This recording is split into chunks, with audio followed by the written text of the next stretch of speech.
दोस्तों, सुजलॉन एनर्जी की बात करें तो यहाँ पे मैनेजमेंट का ज़बरदस्त बयान निकल कर आया है।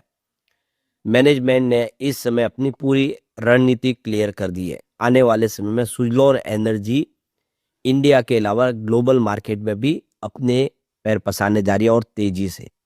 अब आप देख ही सकते हो कि इंडिया में तो लगातार कंपनी का कामकाज बढ़ ही रहा है, लेकिन पिछले कुछ सालों में ग्लोबल बाजार में सुस्ती थी। लेकिन अब वहां पर भी इन्होंने आगे बढ़ने की तैयारी कर ली है। इसके अलावा अपने क्षेत्र को बढ़ाने की तैयारी कर ली है। दूसरी तरफ अगर तो मॉर्गन स्टैनली ने अगर सुजलॉन को लेकर अपनी नई रिपोर्ट जारी की है। मॉर्गन स्टैनली ने यहाँ पे इसके टारगेट को भी घटाया है। उसके पीछे की वजह को भी समझेंगे। लेकिन सुजलॉन एनर्जी जो पिछले साल भर से काफी कमजोर साबित हुआ है, क्या अब आने वाले समय में बेहतर करेगा, जानने की कोशिश करेंगे इस वीडियो के माध्यम से। लेकिन फ्रेंड्स, उससे पहले अगर आप पहली बार हमारे चैनल पे आए तो चैनल को सब्सक्राइब कर दीजिए, एक बेल आइकॉन दबा दीजिए ताकि जब भी नया वीडियो बने पहला नोटिफिकेशन आपको मिले। वीडियो पसंद आए तो लाइक से जरूर कीजिए। चलो फ्रेंड्स, वीडियो स्टार्ट करते हैं। मैं हूं आपका दोस्त SB दवे और हमारे अपने चैनल ऑनलाइन कमाई में आपका बहुत बहुत स्वागत। सबसे पहले सुजलॉन एनर्जी के कारोबार की बात करें तो 48.14 पर क्लोजिंग देखने को मिली आज, जहाँ पे 0.21% की तेजी थी। फ्राइडे को 48.05 पर क्लोजिंग थी, आज 48.26 पर पॉजिटिव शुरुआत हुई। लेकिन इंट्राडे में इसमें 47.61 का लो भी बना। इसका मतलब ये कि स्टॉक के अंदर गिरावट हुई, लेकिन उसके बावजूद भी यहाँ पे खरीदारी के दम पे इसने 48.57 का एक हाई बनाया इंट्राडे का और अंत में पॉजिटिव क्लोजिंग दी है। भले ही तेजी कम हो, लेकिन ग्रीन में क्लोज हो रहा है, इस बात का सबूत है कि यहाँ पे अब खरीदारी धीरे धीरे ही बढ़ने लगी है। तो अब आप देख सकते हो स्टॉक 74 की तरफ आगे बढ़ता हुआ दिखाई देगा, जो इसका 52 वीक का हाई है। तो सुजलॉन एनर्जी के CEO JP चलसानी का बयान है कि सुजलॉन एनर्जी का अपना जो है 60% के ग्रोथ टारगेट के साथ आगे बढ़ने की तैयारी, और इसके पीछे सबसे बड़ी वजह है कि कंपनी लगातार बहुत तेजी से प्रोजेक्ट कंप्लीट कर रही है और काफ़ी बड़ी ऑर्डर बुक है जो इस समय पाइपलाइन में है। तो कंपनी यहाँ पे अपना जो इंजीनियरिंग, प्रोक्यूरमेंट और कंस्ट्रक्शन यानी EPC प्रोजेक्ट में अपना मार्केट शेयर आगे और बढ़ाने जा रही है। तो देख सको कि यहाँ पे चीफ एग्जीक्यूटिव ऑफिसर JP चलसानी का बयान निकल कर आया है। उनका कहना है कि हम कुछ सिलेक्टिव इंटरनेशनल प्रोजेक्ट भी आने वाले समय कंप्लीट करेंगे मीडियम टर्म में, यानी अब धीरे धीरे ग्लोबल मार्केट में भी अपनी प्रेजेंस को और बढ़ाएंगे। इस बार सुजलॉन ने रेवेन्यू 4,428 करोड़ का बताया Q3 में, जिसमें 42.4% की अर्न बेसिस पे शानदार ग्रोथ दिखाई है। और पिछले साल सेम क्वार्टर में 2,968.8 करोड़ के आसपास था। कंपनी का एबिटाडा में भी 48.1% की ज़बरदस्त जंप देखने को मिली है, जो 730.2 करोड़ तक पहुंच गया। पिछले एक साल पहले 492.8 करोड़ के आसपास था। एबिटाडा मार्जिन भी इंप्रूव हुआ है, 17.27% तक आ गया, जो एक साल पहले 16.60% पर था।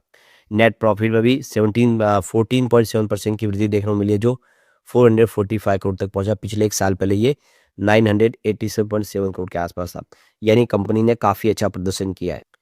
तो JP चलसानी का कहना है कि इस बार क्वार्टर में हमने रिकॉर्ड ब्रेक 670 मेगावाट की यहाँ पे देखो कि अपने टारगेट को अचीव किया है। इन्होंने 617 मेगावाट अपनी सप्लाई की है विंड टर्बाइन की, जो आज तक का सबसे हाईएस्ट रिकॉर्ड है, काफ़ी अच्छा। और यहाँ पे 575 का Q4 का जो SBB बेस्ड टारगेट था उसको बीट किया है। और 6.4 गीगावाट की कंपनी की इस समय ऑर्डर बुक है। तो ये देख सकते कि 9 मंथ के एंड पे 77% हायर है इनका एबिटाडा 1 ईयर के हिसाब से। और प्रॉफिटेबिलिटी में भी देखो तो 77% की यहाँ पे ईयर बेसिस पे ग्रोथ देखने को मिल रही है। तो देख सकते हो कि कंपनी का कहना है कि लगातार हमने बेहतर किया है और आने वाले समय हम 60% की ग्रोथ से आगे बढ़ेंगे, ये पूरा विश्वास है हमें। तो JP चलसानी का कहना है कि इस समय हमारे पास 6.4 गीगावाट की ऑर्डर बुक है और ये इस समय सबसे हाईएस्ट ऑर्डर बुक है। उसमें से भी 51% के जो ऑर्डर इनके पास है वो कमर्शियल इंडस्ट्रियल यानी CNI कस्टमर से है। और यहाँ पे आने वाले समय हम और तेज़ी से अपने कारोबार को बढ़ाएंगे। हमारे जो EPC का जो इस समय जो मार्केट शेयर है अगर देखें तो वो 20% से 27% हो चुका है, यानी हम EPC में भी तेज़ी से आगे बढ़ रहे हैं। तो यहाँ पे हम देखिए 6.4 गीगावाट के देखें तो यहाँ पे पावर परचेस एग्रीमेंट भी हो चुके हैं और यहाँ पे जो हमारी ऑर्डर बुक है उसमें हम आगे आने वाले समय और कुछ ऑर्डर के साथ में आगे बातचीत करें। 2.5 से 3 गीगावाट की हमारी बातचीत चल रही है और जल्द ही ये ऑर्डर भी हमें प्राप्त हो सकते हैं, यानी कंपनी और तेज़ी से अपने कारोबार को आगे बढ़ाएगी। एज ए कंट्री देखें तो हमने काफ़ी बेहतर किया है। आप देखें हमारी जो इंस्टॉल कैपेसिटी है वो लगभग डबल हो चुकी है। तो फर्स्ट 9 मंथ में देखें तो 2.2 गीगावाट से 4.5 गीगावाट तक हमारी कंट्री की इंस्टॉल कैपेसिटी बढ़ी है, जिसमें आप देखें तो इस 80% की यहाँ पे इंक्रीज देखने को मिल रही है और इस साल हम डेफिनेटली 6 गीगावाट को क्रॉस कर जाएंगे, जो हमारे देश के लिए एक नया रिकॉर्ड बनेगा। उसके बाद हम यहाँ पे 8 गीगावाट की तरफ आगे बढ़ेंगे, उसके बाद में हम 10 गीगावाट के गोल की तरफ आगे बढ़ेंगे, यानी आने वाले 2027-28 से लेकर 2028-29 तक यहाँ पे जो हमारी जो इंस्टॉल कैपेसिटी होगी वो 10 गीगावाट तक चली जाएगी। तो यहाँ पे उनका कहना है कि यहाँ पे सोलर से कंपेयर करें तो विंड भी इस समय बेहतर स्थिति में है। जब एक्सचेंज पे विंड और सोलर दोनों ही अवेलेबल होते हैं उस समय देखें तो विंड प्रीमियम में सेल होता है और जबकि सोलर पावर है वो डिस्काउंट में सेल होता है। और इस वजह से ये नहीं कह सकते कि सोलर है जो सस्ता है विंड के मुकाबले। और इसके पीछे सबसे बड़ी वजह है कि विंड उस समय बिजली का निर्माण करता है जब सबसे ज़्यादा पावर की आवश्यकता होती है। तो ऐसे में हमेशा से विंड की डिमांड ज़्यादा रहती है और इसीलिए विंड जो है सोलर के मुकाबले भी देखें तो आपको सस्ता पड़ेगा, क्योंकि वो उस समय बिजली निर्माण करके देता है जब सबसे ज़्यादा आवश्यकता होती है, जबकि सोलर की बिजली का निर्माण उस समय होता है जब बिजली की खपत उतनी नहीं होती है। कंपनी के ऑर्डर बुक की बात करें, इस समय 50% जो कंपनी के ऑर्डर है वो ईपीसी के हैं और बैलेंस 50% देखें तो उसमें इक्विपमेंट सप्लाई और ईपीसी के पार्ट है। इसका मतलब ये है कि 50% जो इस समय कंपनी के जो प्रोजेक्ट है उसमें लैंड एक्विजिशन से लेके इंटायर लाइफ साइकिल सपोर्ट और ऑपरेशन मेंटेनेंस का सर्विस कंपनी देती है, यानी उन 50 प्रोजेक्ट से कंपनी लगातार पैसे कमाती है।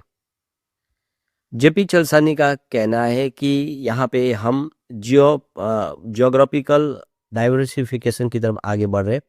तो आने वाले समय टॉवर समिट के दौरान जो हमने बयान दिया उसमें हमने ये कहा है कि यहाँ पे एक देखो कि यूरोप के लिए इन्होंने प्रेसिडेंट अपॉइंट किए। इसका मतलब ये है कि अब दूसरी यूरोपियन कंट्रीज वगैरह में भी अपने लिए कुछ नई अपॉर्चुनिटी देख रहे हैं, वहाँ पे कुछ नए प्रोजेक्ट किए जाएंगे शुरू।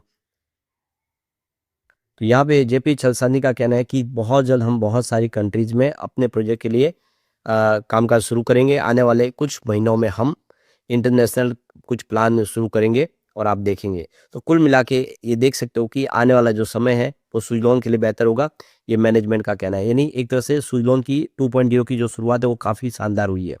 तो अब यहाँ पे सुजलॉन एनर्जी को लेकर मॉर्गन स्टैनली ने अपनी नई रिपोर्ट जारी की है जिसमें इन्होंने अपने जो टारगेट था उसका पुराना उसको कम किया है।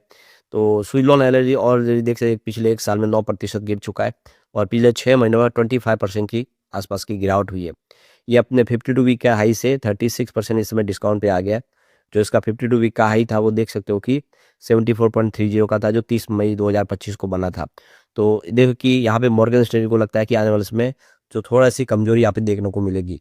तो क्वार्टर 3 के रिजल्ट के बाद जो इन्होंने इस रिजल्ट को देखने के बाद मॉर्गन स्टैनली ने जो अपने हिसाब से यहाँ पे इसकी थोड़ी रेटिंग को डाउनग्रेड किया। उनका कहना है कि जो ऑर्डर इनफ्लो है उसमें आने वाले उसमें कुछ कंसर्न दिखाई दे रहे हैं। रिन्यूएबल एनर्जी की जो आप देखें इस समय जो मार्जिन है उसमें कुछ दबाव देखने को मिल सकता है। मॉर्गन स्टैनली को लगता है कि जो बिडिंग एक्टिविटीज है रिन्यूएबल सेक्टर की वो पिछले 9 महीनों में कोई खास नहीं रही है, यानी 9 महीने में देखें तो विंड एनर्जी सेक्टर में दबाव देखने को मिला जिसका असर आने वाले समय सुजलॉन पे देखने को मिलेगा। तो कुल मिला के मॉर्गन स्टैनली को लगता है कि आने वाले समय सुजलॉन के लिए थोड़ी स्थिति दबाव की बनेगी, लेकिन मैनेजमेंट उत्साहित है और ऐसे में हम कह सकते हैं कि आने वाले समय सुजलॉन बेहतर करेगा।